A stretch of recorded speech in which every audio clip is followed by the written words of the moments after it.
네, 오늘 우리 은혜교회 영적인 가족들과 함께 말씀 나누겠습니다. 오늘 같이 나누실 말씀은 누가복음 8장 16절부터 18절에 있는 말씀입니다. 신약성경 103페이지쯤에 있는데요. 누가복음 8장 16절에서 18절에 있는 말씀입니다. 여러분, 노던 파이크 피쉬라는 이 물고기에 대해서 들어보셨습니까? 이 물고기는 크게 되면 약 1m 길이에 20kg 이상의 무게가 나갈 정도로 큰 물고기입니다. 그런데 이 물고기의 특징은 포악하고 난폭하답니다. 그래서 지나가는 많은 잡어들을 그냥 이렇게 먹게 되고요. 또 자기 몸의 반만한 그 물고기도 잡고 놓아주지를 않는답니다. 저도 예전에 이 물고기에 관한 영상을 한번 찾아본 적이 있는데요. 수조 안에 들어있는 그렇게 크지 않은 노던 파이크 피쉬인데 지나가는 다른 물고기를 잡고 끝까지 놓지 않는 그런 장면을 본 적이 있습니다. 가히 포악하고 좀 무섭기도 한 품종인 것 같습니다. 이 물고기를 가지고 이런 실험을 한번 해보았답니다. 이 노던 파이크 피쉬를 실린더 안에 넣고요. 그 실린더 자체를 큰 수조 속에 넣어놨답니다. 실린더 안에 있는 이 노던 파이크 피쉬가 자기 주변으로 지나가는 많은 물고기들을 보게 됩니다. 그리고 평소처럼 그 물고기들을 괴롭히고 그 물고기들을 물기 위해서 그 물고기에게 다가가려고 하는데 그렇게 힘을 쓰면 쓸수록 실린더의 벽에 강하게 부딪히게 됩니다. 몸을 흔들고 안간힘을 써보지만 그 실린더를 벗어날 수가 없는 거예요. 그리고 3일 동안 그 실린더 안에 넣어놨다가 3일 후에는 그 실린더에서 이 고기를 꺼내다가 그냥 실린더 없이 큰 수조 안에 넣어놓는답니다. 여러분, 어떤 일이 벌어질까요? 3일 동안 다른 물고기들을 괴롭히지 못했고 또 굶주렸기 때문에 지나가는 물고기들을 다 물고 괴롭혔을까요? 여러분, 실험 결과는 그렇지 않았답니다. 실린더에서 꺼내 놓았지만 지나가는 물고기들을 전혀 괴롭히거나 물지 않았답니다. 전문가들은 그 이유를 3일 동안 이 물고기가 느꼈던 그 실린더 때문이라고 얘기합니다.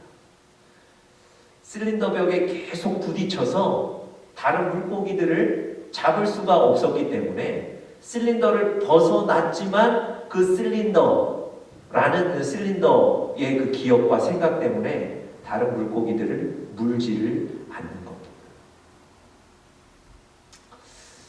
여러분, 우리가 각자 우리 인생을 살아가는데요. 우리 각자 인생 속에서 우리도 우리 인생의 실린더를 느낄 때가 있지 않습니까?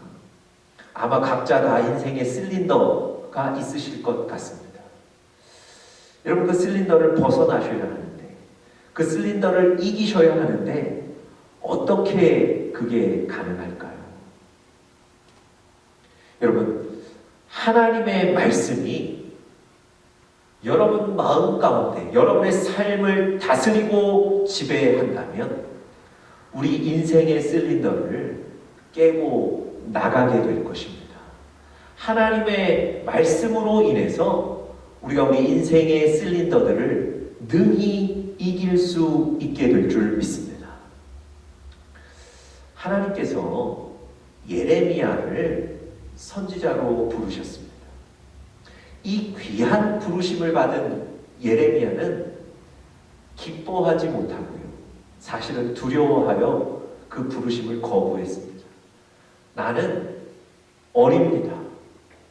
나는 아직 작습니다. 나는 지식이 없어 무슨 말을 해야 될지도 모릅니다. 그리고 하나님의 말씀을 듣고 반응하는 저 사람들의 반응을 감당할 능력도 없습니다.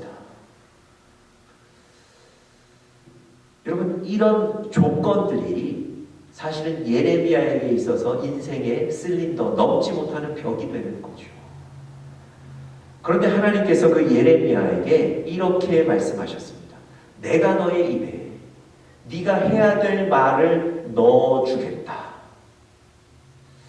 여러분, 이 말씀에 예레미야가 힘을 얻습니다. 이 말씀에 예레미야가 용기를 얻습니다. 그리고 선지자의 사명을 감당합니다. 여러분, 예레미야가 그때에 자기 인생의 이 실린더의 벽들을 뛰어넘게 되죠. 바로 하나님의 말씀 때문입니다. 여러분, 우리도 마찬가지입니다. 우리도 하나님의 말씀, 능력의 강력한 말씀을 우리가 얻고 있다면, 그래서 그 마음이 우리를 다스린다면 우리도 우리 인생의 실린더들을 넘어가게 될 것입니다. 여러분, 하나님의 말씀은 이렇게 강력합니다. 오늘 우리가 읽은 이 누가복음 8장 16절부터 18절의 본문은요, 등불의 비유를 짧게 설명하고 계신데 바로 하나님의 말씀에 관한 교훈을 주시는 겁니다. 보통 등불 그러면 우리가 예수님을 예표한다, 예수님을 비유한다 이렇게 설명하기도 하는데요. 오늘 본문의 등불은 사실은 그 앞절에 나와 있는 얘기들과 연관시켜 보면 오늘 본문에 있는 등불은 하나님의 말씀이라고 해석하는 것이 더 자연스럽습니다. 그래서 이 등불의 비유를 통해서 하나님이 하나님의 말씀에 관한 교훈을 우리에게 주시는데요. 구체적으로 어떤 교훈들을 주시는지를 우리가 좀 살펴보면서 하나님의 말씀의 능력을 우리도 체험할 수 있게 되기를 간절히 축복합니다. 첫 번째로요, 이 등불의 비유를 통해서 우리에게 하나님의 말씀에 관한 교훈을 주시는 첫 번째는 바로 말씀의 자리에 관한 것입니다. 말씀의 자리. 말씀이 어디에 위치해야 될 것인가? 여러분, 16절에 보시면 이렇게 얘기합니다. 누구든지 등불을 켜서 그릇으로 덮거나 평상 아래에 두지 아니한다 그랬습니다. 여러분, 불을 켜서 그릇으로 덮으면 완전히 그 빛은 밖으로 나올 수가 없게 됩니다. 등불을 켜서 평상 아래 둔다 그러면, 여러분, 평상은 일반적으로 침대 생각하시면 되겠습니다. 등불을 침대 아래 넣어 놓으면 그 거대한 침대의 단면에 이 빛이 가려서 빛이 드러나지를 않습니다. 그래서 여러분, 등불은 그릇으로 덮거나 평상 아래 두면 안 된다는 거예요. 그러면 그 등불의 자리는 어디입니까? 16절에 보니까 등경 위에 두나니. 등경 위에 둔다는 거예요. 빛이 그 빛을 발할 수 있도록, 많은 사람들이 그 빛을 볼 수 있도록, 빛의 영향을 받을 수 있도록 등경 위에 두어야 한다고 얘기합니다. 여러분, 등불이 뭐라고요? 하나님의 말씀이라고요. 그 하나님의 말씀의 자리는 어디입니까? 바로 우리 삶의, 우리 마음의 중심에 두셔야 합니다. 그래야 그 말씀의 능력이 우리를 다스리게 되는 거예요. 그런데 이 비유에서 말씀하신 것처럼 여러분과 제가 하나님의 말씀을 그릇으로 덮어버릴 때가 많습니다. 하나님은 우리에게 말씀하셨는데 그 말씀이 우리의 생각과 맞지 않습니다. 그래서 그릇으로 덮어버리는 거예요. 하나님이 우리에게 말씀하셨는데 그 말씀이 나를 불편하게 만드는 거예요. 그래서 우리는 그 하나님의 말씀을 침대 밑에 넣어 놓는 겁니다. 하나님이 말씀하셨는데 그 말씀이 지금 내 눈앞에 벌어지는 현실과는 다른 거예요. 반대인 겁니다. 그래서 그 하나님의 말씀을 서랍 속에 넣어두고 서랍을 닫아버리는 겁니다. 여러분, 그 하나님의 말씀의 빛이, 그 하나님의 말씀의 능력이 드러날 수가 없어요. 그 말씀의 능력이 우리 가운데 역사할 수가 없단 말입니다. 여러분, 하나님의 말씀의 자리는 바로 우리 마음의 중심입니다. 그래서 우리의 삶을 다스리고 우리의 삶을 지배하실 수 있어야 합니다. 하나님께서 여호수아를 모세의 뒤를 잇는 이스라엘의 지도자로 여호수아를 부르셨습니다. 제가 언젠가도 말씀 전한 적이 있는데요. 여호수아는 이 하나님의 부르심이 부담스러웠습니다. 모세라는 그 걸출한 지도자를 잇는 바로 그 다음 지도자가 된다는 것이 부담스러웠고요. 지도자가 되자마자 요단강을 건너야 하는 임무를 맡는다는 것, 이것도 사실 부담이었습니다. 여러 가지가 여호수아의 마음에 부담으로 다가왔습니다. 그때 하나님께서 이 여호수아에게 이렇게 말씀하셨어요. 두려워하지 말라. 담대하라. 내가 모세와 함께 있었던 것 같이 내가 너와 함께 있을 것이다. 여러분, 지금 요단강을 건너야 하는데 200만의 이스라엘 백성들을 데리고 요단강을 건너야 하는데 요단강의 그 수심은 가장 깊은 그런 시기였고 요단강을 건널 만한 아무런 수단이 없을 때였습니다. 그런데 하나님은 두려워하지 말라는 것, 내가 너와 함께 하겠다는 거예요. 여러분, 이 말씀이 지금 내 눈앞에 벌어진 현실과 달라서 이 말씀을 침대 밑에 넣어두지 않았다는 거예요. 이 말씀이 지금 나에게 큰 위로가 되지 않아서 그릇으로 덮어버리지 않았다는 겁니다. 여호수아는 이 하나님의 말씀을 자기 마음의 중심에 뒀습니다. 그리고 그 말씀이 자기를 다스리도록 그 말씀의 지배를 받았던 거예요. 여러분, 그 말씀의 지배를 받으니까 이 여호수아가 그 말씀의 힘을 얻어서 담대하게 요단강 앞으로 나가게 되는 겁니다. 하나님은 그 요단강을 멈춰주셔서 200만의 이스라엘 백성들을 건너게 하셨습니다. 여러분, 하나님이 여러분과 저에게도 말씀하시는데요. 그 말씀을 그릇으로 덮으시거나 침대 밑에 넣지 마시고 여러분 마음의 중심에 두십시오.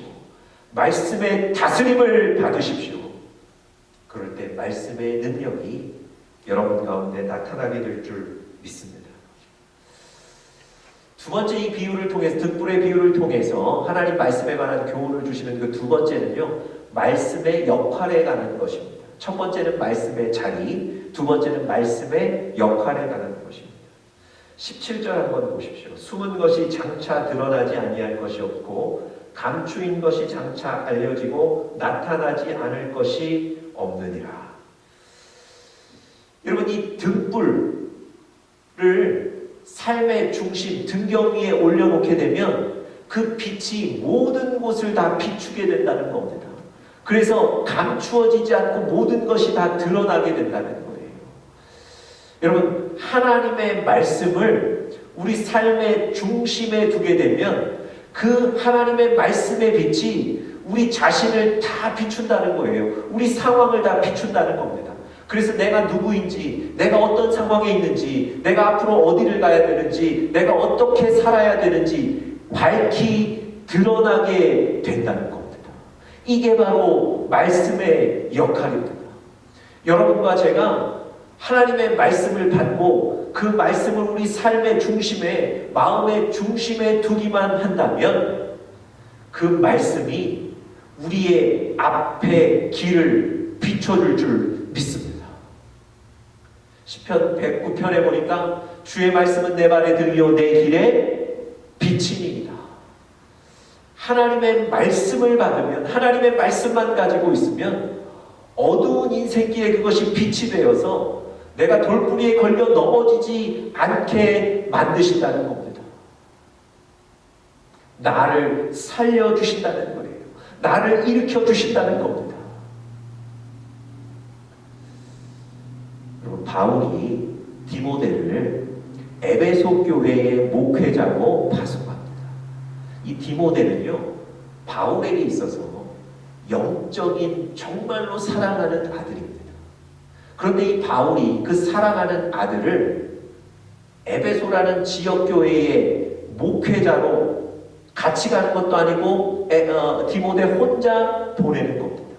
더군다나 디모데는 지금 아직 젊은 연소한 청년입니다. 여러분, 바울이 디모데를 에베소 교회에 보내면서 얼마나 마음이 아팠겠습니까? 얼마나 사실은 걱정됐겠습니까? 여러분, 디모데도 사실은 비슷한 불안한 마음을 가지고 있었을 겁니다. 나는 아직 연소한 청년인데, 목회적인 경험도 없는데, 더군다나 바울과 떨어져서 함께 있을 수도 없고, 에베소 교회의 이런저런 문제들을 내가 어떻게 해결할 수 있을까? 여러분, 바울은 바울대로, 디모데는 디모데대로 사실 불안하고 두려운 마음들을 갖고 있었습니다. 그런데 이 두 사람 모두 이 두려움을 극복하는 그런 어떤 사건이 있었습니다. 그게 뭐냐면 하나님의 말씀 때문에 그렇습니다. 디모데전서 1장 12절에 보면요, 바울을 통해서 이런 말씀을 주십니다. 나를 능하게 하신 그리스도 예수 우리 주께 내가 감사함은 나를 충성되이 여겨 내게 직분을 맡기시니. 여러분, 하나님께서 디모데를 에베소 교회에 보내시는 것은 하나님이 그를 충성되이 여기신다는 증거입니다.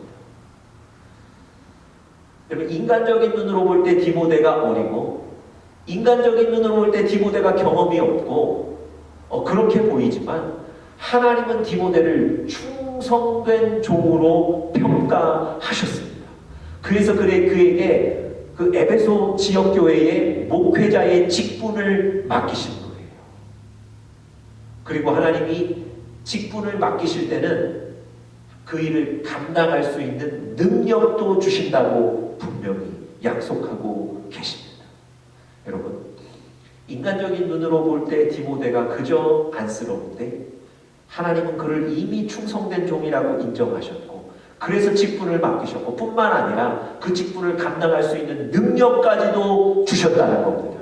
여러분, 이 말씀 때문에 보내는 바울도 담대하게 보낼 수 있었고요, 보냄을 받는 디모데도 담대하게 에베소에 갈 수 있었습니다. 여러분, 하나님의 말씀이 사람을 살리는 거예요. 여러분과 제가 하나님의 말씀을 우리 마음의 중심에 분명히 받고 있다면, 또 그 말씀의 지배를 받는다면, 다스림을 받는다면 하나님의 말씀 때문에 여러분과 제가 살게 될 줄 믿습니다. 마지막 세 번째 교훈은요, 이 말씀의 태도입니다. 그러니까 말씀을 받는 우리의 태도입니다. 그 얘기는 바로 18절에 나오는데요, 그러므로 너희가 어떻게 들을까 스스로 삼가하라. 여러분, 하나님의 말씀을 주의 깊게 조심해서 들으라는 얘기입니다. 여러분, 하나님의 말씀을 조심해서 듣는다는 건 어떻게 듣는 걸까요? 가볍게 여기지 않는다는 거예요. 형식적으로 듣지 않는다는 거예요. 우리 쉽게 한 귀로 듣고 한 귀로 흘리지 않는다는 겁니다. 하나님의 말씀을 듣고 그 말씀을 가슴에 새긴다는 거예요. 이렇게 조심해서 하나님의 말씀을 들어야 합니다. 그 이유가 뭘까요? 조심해서 들으라고 말씀하신 이유가 뭘까요? 그 뒤에 이렇게 되어 있습니다. 누구든지 있는 자는 받겠고 없는 자는 그 있는 줄로 아는 것까지 빼앗기리라. 아니, 등불, 지금 비유를 하시는 거거든요. 하나님의 말씀에 관해서 가르치시면서 있는 자는 더 얻는다, 받겠고 없는 자는 있는 것까지 빼앗기리라. 이 무슨 관련이 있을까요? 여러분, 하나님의 말씀으로 날마다 채우는 사람은 영적으로 성장하게 된다는 거예요. 이미 나에게 말씀이 있고 그 위에 다른 말씀들을 계속해서 말씀들을 받을 때에 그 말씀들이 서로 연관되고 또 그 말씀들이 기억나고 그 말씀들이 능력이 되어서 내가 영적으로 성장한다는 거예요. 그런데 반면에 하나님의 말씀을 받지 못하는 자는 있는 말씀마저도 힘을 잃게 되는 거예요. 그 말씀도 기억하지 못하고 그 말씀의 능력도 얻지 못하게 되는 거예요. 말씀을 잊어버린다는 거예요. 잃어버리게 된다는 겁니다. 여러분, 여러분과 저의 삶에 말씀이 막히면 안 됩니다. 여러분, 여러분과 제가 하나님의 말씀을 듣지 못해서, 듣지 않아서 하나님의 말씀이 막히게 되면 여러분과 저의 삶의 질서가 무너지게 되는 거예요. 여러분, 므낫세라는 왕이 그가 유다를 다스릴 때 어려운 일들이 막 벌어집니다. 성경은 그 이유를 이렇게 얘기해요. 므낫세와 백성들이 하나님의 말씀을 듣지 않았다. 하나님의 말씀을 듣지 않는 거예요. 하나님의 말씀이 나에게 막히는 거예요. 그때 하나님과 나 사이에 질서가 무너지는 거예요. 여러분과 제가 하나님의 말씀을 조심해서 마음에 새기며 들으실 수 있기를 간절히 축복합니다. 그래서 그 말씀들이 계속 공급이 되어서요, 있는 자는 더 받겠고 더 얻는다는 거예요. 하나님의 말씀이 계속 공급이 되어서 여러분과 저의 삶에 말씀이 풍성해지고 그 말씀으로 영적으로 성장할 뿐만 아니라 우리 삶에서 승리하게 되시기를 간절히 축복합니다.